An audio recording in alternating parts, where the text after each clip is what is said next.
Manasa Bhajare Guru Charanam Dostara Bhavasagar Taranam. Manasa Bhajare Guru Charanam Dostara Bhavasagar Taranam. Om Shri Sairam. As we celebrate this auspicious day, I would like to begin by offering my salutations to Bhagavan through the medium that he loves the most. Pranam svikar karo Sai Mahadeva. Pranam svikar karo Sai Mahadeva. Sai Mahadeva.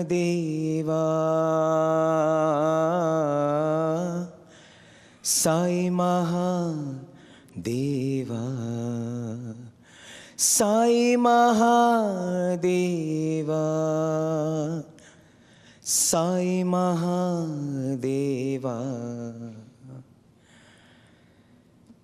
When someone asked Jesus how much we should love God, it was a little child who asked Jesus how much we should love God, and Jesus said, this much. That much? No, this much.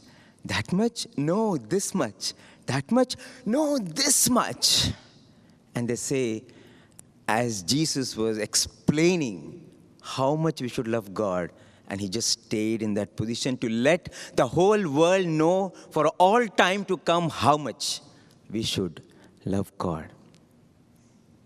And whenever the word Mahadeva comes in a bhajan, I cannot but think about the Nilakantha aspect of Bhagavan, because this aspect of Jesus is nothing but the Nilakantha aspect of Bhagavan, where Bhagavan took upon himself the poison of the world so that everyone in the world is protected. I cannot but not recall the last Sunday of 2011 when Bhagavan came out that day. Usually he would go for one round, but that day anyone who wanted to give a letter to Swami could give that letter.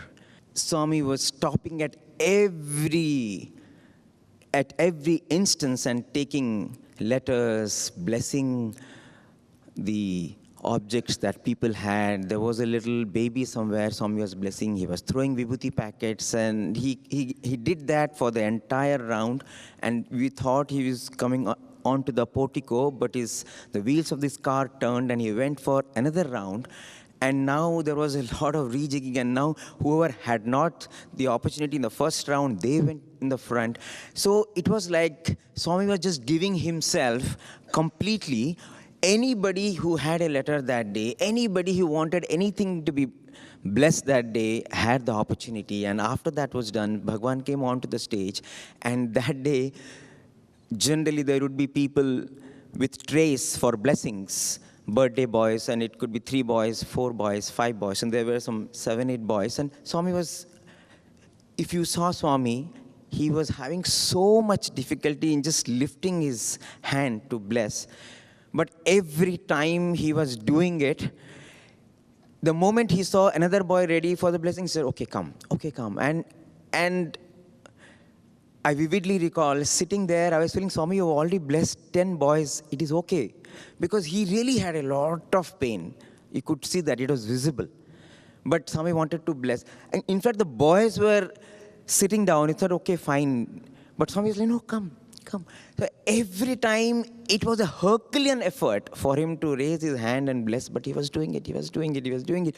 So 10 boys, 20 boys, 25 boys, and it was not ending. And it came to a stage where people thought, today is the bonanza day. Whoever goes with whatever, people started writing letters. There were boys who took an auto, went to the hostel, made a new tray and came back. And Swami is still blessing. A big group came from primary school. They came and they fell on Bhagavan's feet. Swami blessed them also. 30 boys, 32, 33, 35. And Swami is not stopping. It's like anyone come. I'm here to just give myself away. And Swami stopped at the 40th boy, not because he wanted to stop, because the boys themselves thought it's too much. We are straining Swami. And to me, that day told us, showed us what Bhagavan is, how his life he led for those 86 years. Just inch by inch, cell by cell, just giving himself away, little by little. And it came to a stage where he was like, I'm just giving myself completely. Take whatever you can, because you will not get this opportunity again. And emancipate your lives.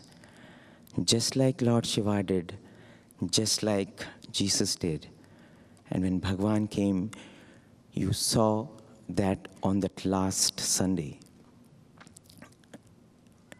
And whenever we think about the attributes of any name of the divine, we are so fortunate that we don't have to imagine what is Nilakantha. We can think about Swami.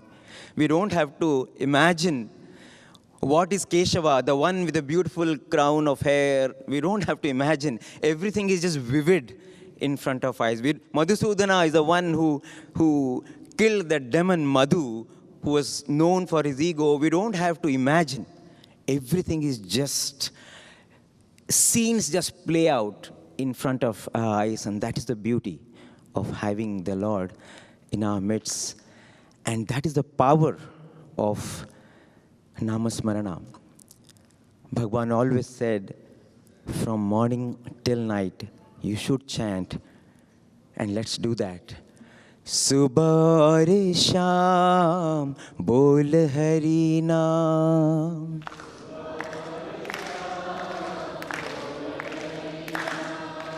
Gopi Gopal bhajo Sai Ghan Shyam.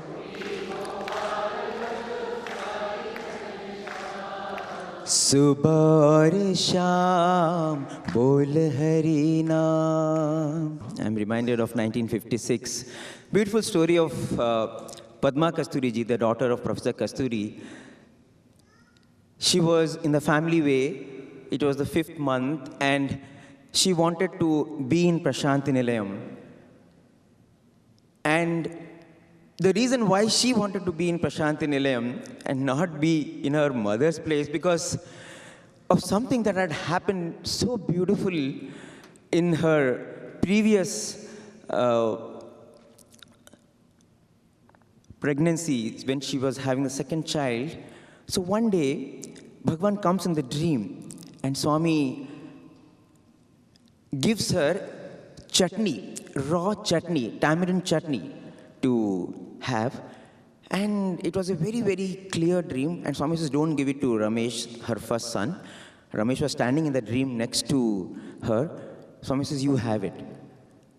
And she woke up very, very happy, because such a beautiful darshan.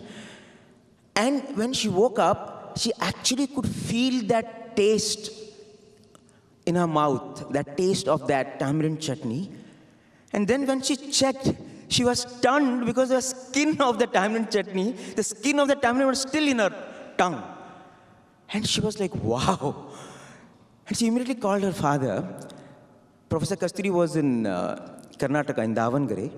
And she said, this is what happened, Dad, Father. And so Father said, wow. And then Professor Kasturi told her, I'm going to tell you something which you will not believe. Just that evening, your mother prayed to Bhagavan. She had made tamarind chutney. And as she was offering it to Swami, she said, Swami, I am offering this to you, but my mind is so much on Padma. I know this is something that she would like, but I am not able to give it to her. But I am offering it to you, Swami. You please take care of her. And look at Swami. A mother prayed here, and the mother of mothers so beautifully conveying the prayer and not only the wish and also the actual object telepathically through his cosmic ways. And that is the reason why he's Kala Kalaya Kalatitaya Kala Rupaya Namah Shivaya. He's beyond of time, beyond space. He can converge time, he can collapse time, he can expand time, he can just do anything with space and time. And for Padma Kasturi, here is my mother. He's the mother of mothers who can listen to the prayer of every mother and do miracles. And that is the reason why she said, I want to be in Parthi. Because this love that you experience from this mother, you can't experience from anywhere, from anyone. Prema Pradaini Paritishwari Mata Maheshwari Manamohini Saishwari Amba Jagadishwari Saishwari Amba Jagadishwari. So she stayed on. Swami said, okay, you stay on in Parthi. Swami said, then she was saying, Swami, I will go back because my in-laws might want me. They may not like me staying here for too long. Swami said, no. The 6th month is when the intelligence and the wisdom begins to develop in the brain of the child who is growing in your womb.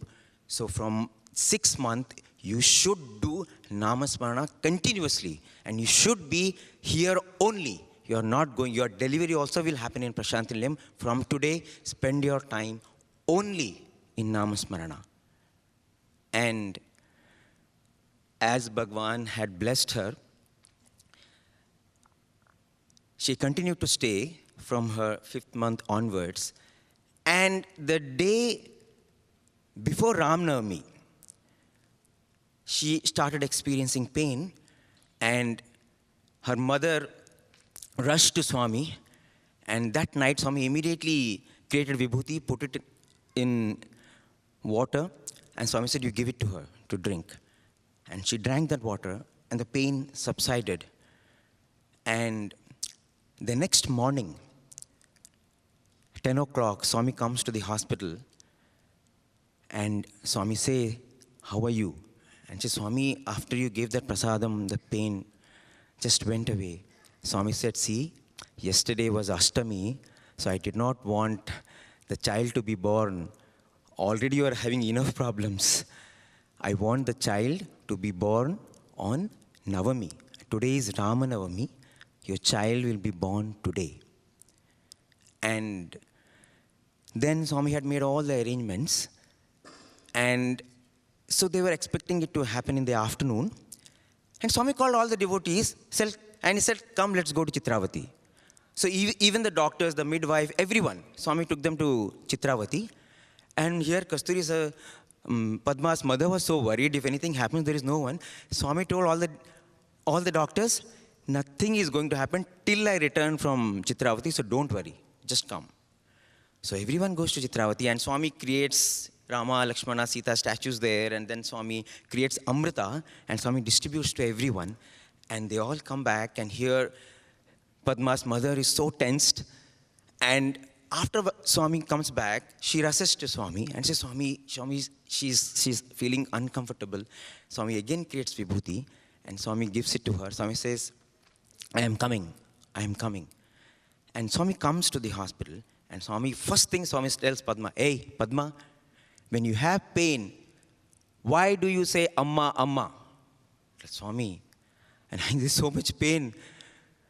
But even if I'm saying Amma, I'm referring to you only, Swami. Swami said, no, Padma.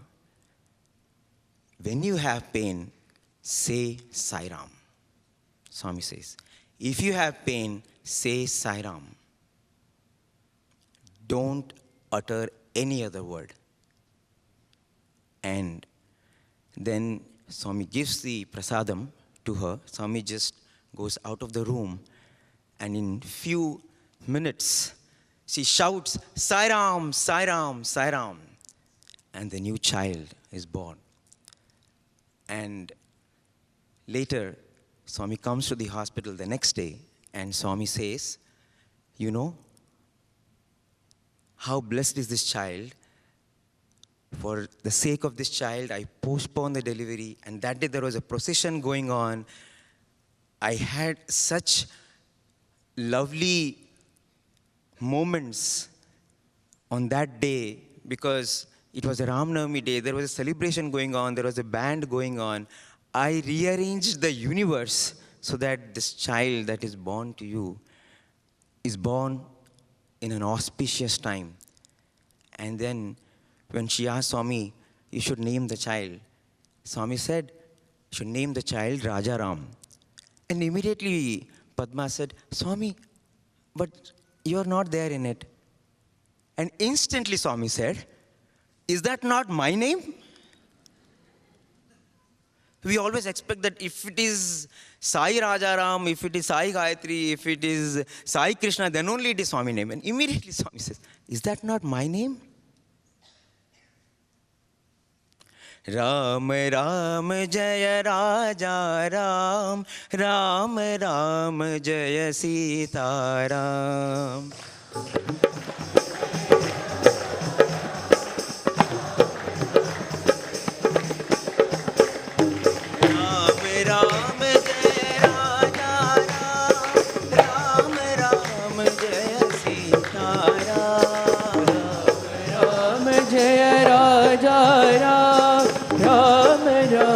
Jaya Sitaram. Ram Ram Jaya Raja Ram, Ram Ram Jaya Sitaram. Ram Ram Jaya Raja Ram, Ram Ram Jaya Sitaram. Ram Ram Jaya Raja Ram, Ram Ram Jaya Sitaram. Ram Ram Jaya Raja Ram, Ram Ram Jaya Sitaram. Many years ago, there were these devotees of Sri Ramana Maharshi who had come to Prashanthi Nilayam.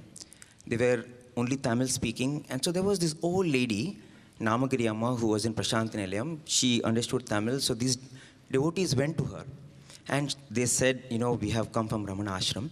So she said, how come you are here?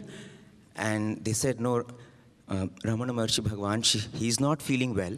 We went to see him, but Sri Ramana Maharshi said, why have you come here? The Lord has incarnated in Puttaparthi. Avatar has descended. You go there and you have his darshan. And so this lady asked, what else did he tell you about the sadhana that you should do? And these people said, that is exactly what we asked Ramana Maharshi, what sadhana we should do once we go there, you are sending us there. And Ramana Maharshi said, once you go there, you don't have to do any sadhana. All you have to do is just sit with him during bhajans. That's all you have to do. Sit with him during bhajans. There is no greater sadhana that we need to do than just be with Swami during bhajans.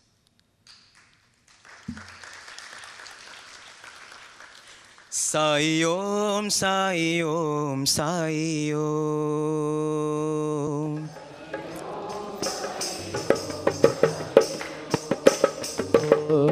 Tan man pran mein Sai Om. Tan man pran mein Sai Om. Sai Om, Sai Om, Sai Om. Sai Om, Sai Om, Sai Om. Shayan sapan mein Sai Om. Sapan mein Sai Om. Gagan pavan mein Sai Om. Gagan pavan mein Sai Om.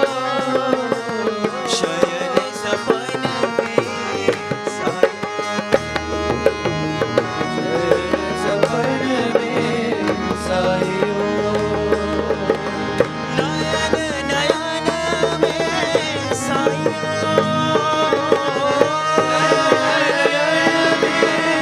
Sai Janam maran Sai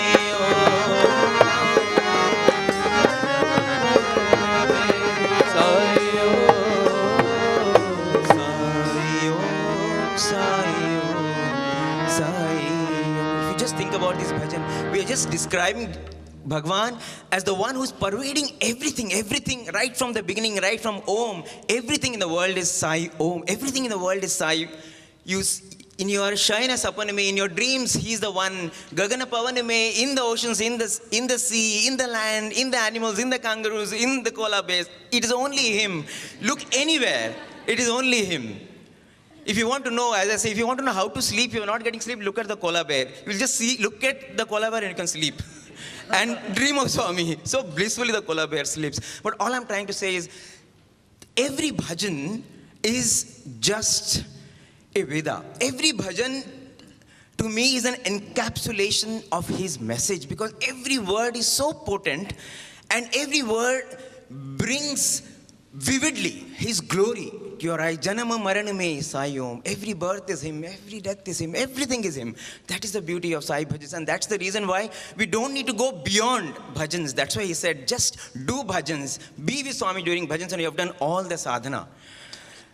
This was sometime in the 80s, and it was the vacation time, so there were a few students in Prashanthi Nilayam. These guys had not gone home, and when you don't go home during vacations, you have this opportunity of having Swami more for yourself. So one day Swami called these boys, and Swami was talking about bhajan singing, and Swami said, see, when you sing bhajans, you should understand the meaning of what you're singing. Put yourself completely. For example, Swami said, see, Gopala. When we chant Gopala, you know what it means? When a calf is born, the mother cow instantly cleans the calf of all the placenta. The mother cow prepares the calf by removing everything that is unwanted and brings the calf anew to the world. Swami said, that is what Gopala does. Gopala, the moment you chant, he cleanses your being, removes everything that is not you and creates you anew. That is what Gopala does. And who is Radha? Swami said, who is Gopi? Anyone, the moment the name of Lord is uttered, forgets himself or herself, is a Gopi, Swami said. Anyone whose life has become a stream of devotion, aradhana ki dhara, is a Radha, Swami said. So think like this. When you are doing bhajans, visualize this. Don't miss this chance. That is the greatest sadhana. So this boy thought, wow. So next day, he was sitting in the Sai hall, and bhajan started. Radhe Krishna, Radhe Krishna, Jai Shri Krishna, Radhe Radhe. Radhe Krishna, Radhe Krishna, Jai Shri Krishna, Radhe Radhe. Radhe Krishna, Radhe Krishna, Jai Shri Krishna, Radhe Radhe. Radhe Krishna, Radhe Krishna, Jai Shri Krishna, Radhe Radhe. Shirdi Krishna, Parti Krishna, Sai Krishna, Radhe Radhe.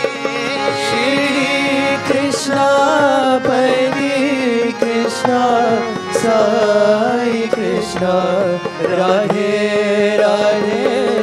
Radhe Krishna, Radhe Krishna, Jai Shri Krishna, Radhe Radhe.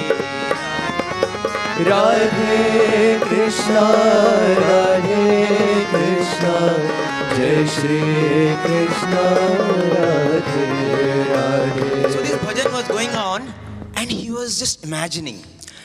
You know, in those days, you had such beautiful scenes when you had the sands, especially in the dusk. It would be golden sands because you had the sun's rays coming and reflecting so beautifully. And I remember vividly those scenes when you didn't have a roof in Sai hall, and Swami would be standing, and many times during bhajan time, Swami would come out, and Swami would just keep his arms behind, and there would be the sun behind him. Everything orange because it was dusk, and bhajans would be going on, and Swami would be just swinging, listening to the bhajans. What a darshan it used to be, the breeze playing with Swami's hair, and everything filled with that orange aura.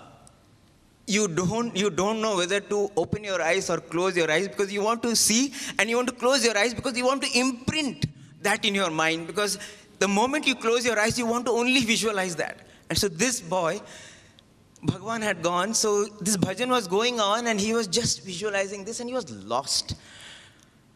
There were tears streaming down his cheeks, just feeling himself with that form. Today we had that beautiful bhajan. Just your eyes, Lord Rama, and we are entranced, and it was that kind of a beautiful darshan, and he had closed his eyes and he was lost. Bhagavan had gone, and Swami came back after some time, but he had no idea Swami has come back, and he was in his world with Swami.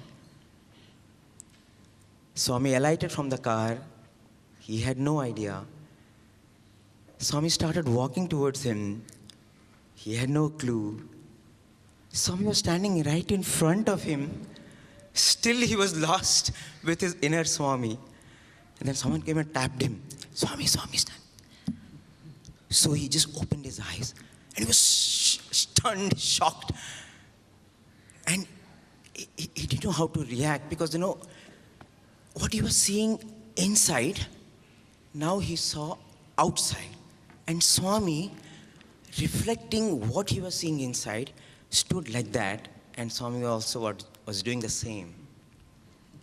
And then Swami told him, inside Swami, outside Swami, both are same. Inside Swami and outside Swami, both are same. If we concentrate on the Lord with that kind of intensity, the Lord will concretize in front of us. What is a vivid reality within will become a practical reality without. That is the power of the name. That is the power of visualizing the Lord as you chant. We can make the Lord manifest in front of us if we do it with that kind of fervor. If our heart melts, they say, when Manikya Vasakar used to chant the names of Lord Shiva, he used to cry, why is it that my body has not become a heart? Why is it that I still have all the other organs? My body should have become one heart and just melted. Why my body is like a stone? I don't need any other organ in my body. That is the fervor with which, if we do bhajans, we can make the Lord manifest in front of us. Once Bhagavan had come to the hostel, there was this new Swami coming to the hostel, and when Swami comes to the hostel, there is this beautiful opportunity for many freshers who have come to the hostel to present, showcase their talent. And so there was this boy who was very good in violin. Every day he would practice violin. He knew he cannot imagine his life without violin, and he was very good also. And so he had the opportunity to play. Swami came, Swami sat in the jhula, and so this boy started playing the violin. And he was doing a fantastic job, and Swami was with him. So when he started playing many complicated swaras, Swami also was singing those swaras. So people saw it was like a jugalbandi. Swami is telling the swaras, and this boy is playing, and Swami is responding. So it was like, wow, such a divine musical presentation going on. And after some time, Swami stopped the talam, so he stopped playing, and Swami was very happy. Swami created a ring for him. Swami put it on, okay, go on playing. Play again. And again the boy started playing, and it went on for another 20 minutes, and it was a beautiful presentation, Freshers' Day, and it went on very well. And at the end of it, Swami told this boy, you know, when Tyagaraja used to sing for Rama, he did not think about the ragas. He did not think about the talas. He did not think, okay, now I will compose something on Raga Mohanam, and then I will sing. When Tyagaraja was just singing for Rama, he was living with Rama.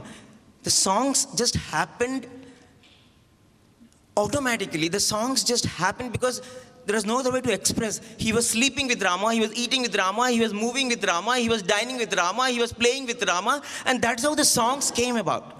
He didn't know how many he was composing. He didn't feel, oh, this is my 52nd composition. This is the 108th composition, and this will be in this raga. He had no idea. He was just only conversing with Rama. And Swami said, that is what is music. What you're doing is nice, but this is only showcasing your talent. If you want to sing for the Lord, if you want to play for the Lord, you should be like Tyagaraja. And when Swami said that, that hit him like a ton of bricks. He went to his room, took the violin, he broke the strings. So what is the point of this instrument if this instrument has kept my mind in such a manner that the Lord had to tell me that you're not playing the instrument with the right focus? If this instrument has only contributed to my ego, if this instrument has only contributed to my mind thinking about name and fame, if this instrument has only contributed about taking me away from God, if this instrument has not given me that compliment from God that I am living for Him, I don't want this instrument. I don't want an instrument which adds to my ego. He broke the strings and he never played after that.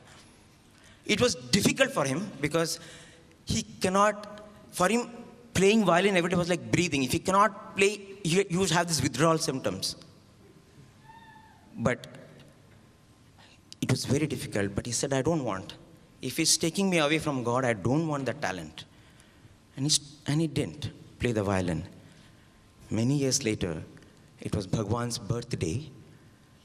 And that year, MS Amma had come to Bhagavan. Swami suddenly asked her to come to the stage. Then Swami suddenly calls this boy. He says, you also come to the stage. Swami asks for a violin to be given to him.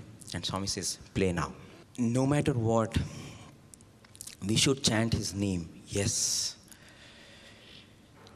But we should chant his name with the only intention that we only want to visualize his presence and not seek name and fame. And chant his name, visualizing his name and form, so that that name cleanses us.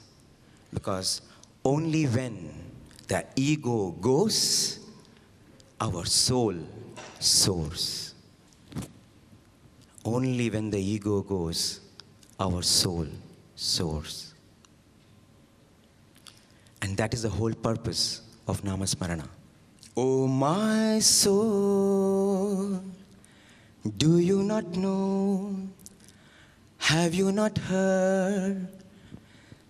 It's been told from the beginning. Lord Sathya Sai is on your side. Oh my soul, don't be afraid. Call on his name. By his endless love and power, he will strengthen, he will guide. I will soar on wings like eagles, held by the hand of Sai. I will run and not get tired when on his name I call. We will soar like on wings like eagles when on his name we call.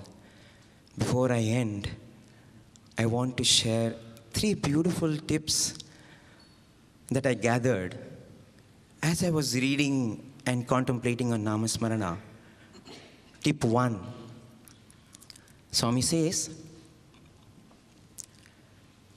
every day, daily, I give you the privilege of you merging with me for a length of time in the night equal to the length of time you have spent during the day fully concentrated on me.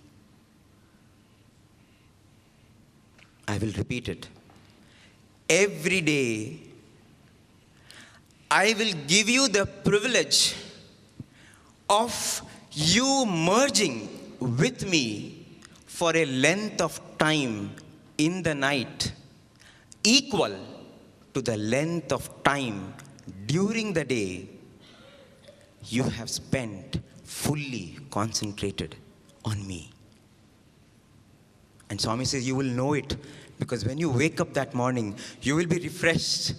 You will wake up with first thought of God. The first thought will be the divine, and you will wake up light. You will wake up absolutely bright.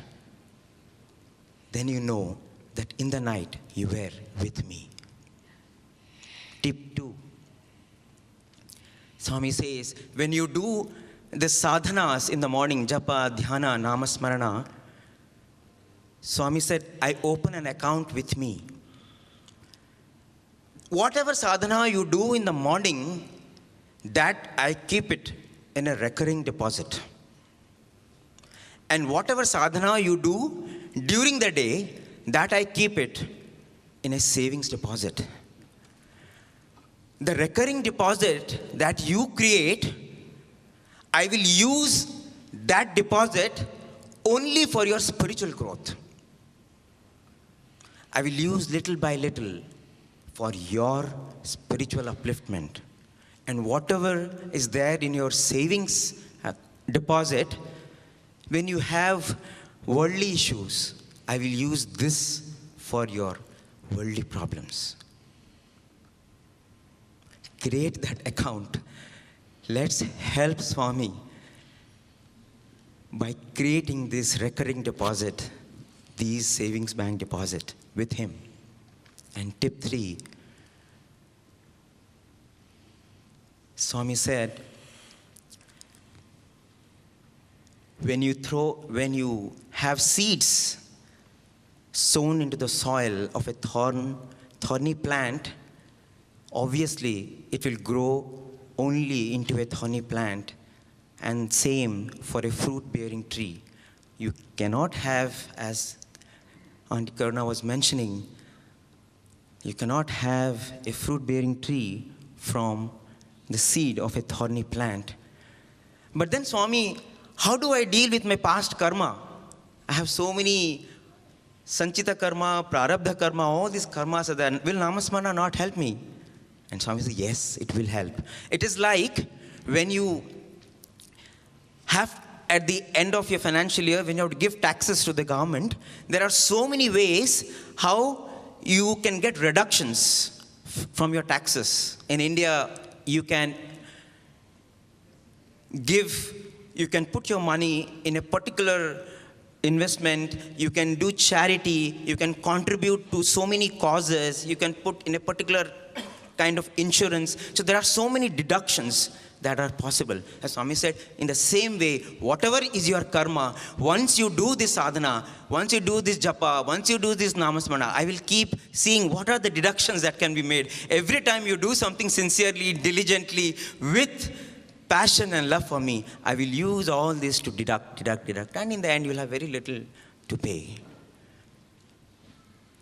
So that is how powerful namasmarana is for us. When anyone asks Swami, what is the sadhana that I need to do? Swami, how can I get close to Swami? Swami, I'm forgetting you sometimes. Sometimes I remember you. What should I do? Swami, what is the smartest, sweetest, shortest way to you? Swami, how is it that I can always feel the wetness of your love in my heart? Swami, what is the way that no matter where, I will feel you in my life? For all of these questions, how to deal with distraction, Swami, how to deal with attraction, Swami, for all of these questions, the only answer Swami has for all of us is Subah aur Sham bol Hari Naam. Subah aur Sham bol Hari Naam. Gopi Gopal bhajo Sai Ghanshyam. Gopal bhajo Sai Ghanshyam.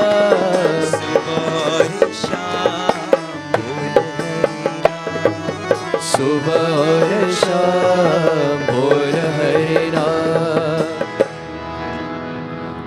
And if you see, the first thing that Bhagavan did when he declared his avatar was bhajans. And this is the only practice, perhaps, which has started even before Swami declared his avatar, right from the Pandari Bhajan days. And this is the only movement, only sadhana, I think, for all Sai devotees. Today, I feel bhajans is darshan.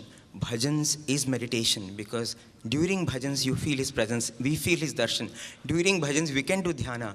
During bhajans we can do japa. For us, even when we are doing seva, if you are not doing it with that feeling, with chanting his name, then that is also not seva. So let this sadhana become the panacea. Let this sadhana become the mantra. Let this sadhana become the breath of our lives.